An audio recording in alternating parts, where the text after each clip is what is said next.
Currency నోట్లతో గణనాథుడిని అలంకరించారు. ఇందుకోసం 50, 100, 200, 500 రూపాయల నోట్లను ఉపయోగించారు. భద్రాద్రి కొత్తగూడెం జిల్లా పాల్వంచలో రుద్రసేన యూత్ ఆధ్వర్యంలో నిర్వహిస్తున్న ఉత్సవాలలో వినాయకుడు ప్రత్యేక ఆకర్షణగా నిలిచాడు. శ్రీ లక్ష్మీ గణపతి అవతారంలో భక్తులకు దర్శనమిచ్చాడు. కరెన్సీ గణనాథుడిగా దర్శించుకోవడానికి భక్తులు పెద్ద సంఖ్యలో తరలివచ్చారు.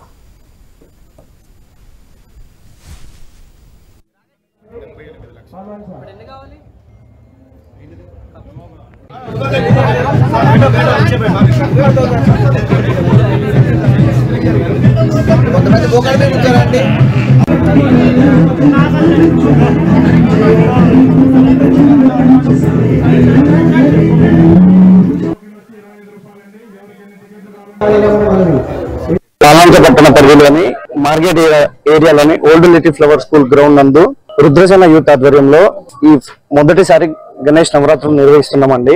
మన శ్రీ లక్ష్మీ గణపతి అవతారంలో విఘ్నేశ్వరుడు దర్శనం ఇస్తున్నారు. అందులో భాగంగా ఈ రోజు భక్తులు కూడా చాలా మంది విచ్చేశారు. రుద్రసేన యూత్ ఆధ్వర్యంలో ఇది మొదటి సంవత్సరం మేము జరపడం జరుగుతుంది గణేష్ నవరాత్రులు. ఈ మన అమౌంట్ వచ్చేసి ఒక 70 lakhs తో మేము ఫస్ట్ టైం చేశాము. మన పాలంచపట్నంలో రుద్రసేన యూత్ అనే ఆధ్వర్యంలో శ్రీ వరసిద్ధి వినాయకుడు స్వామివారు ఫస్ట్ టైం పెట్టడం జరిగింది.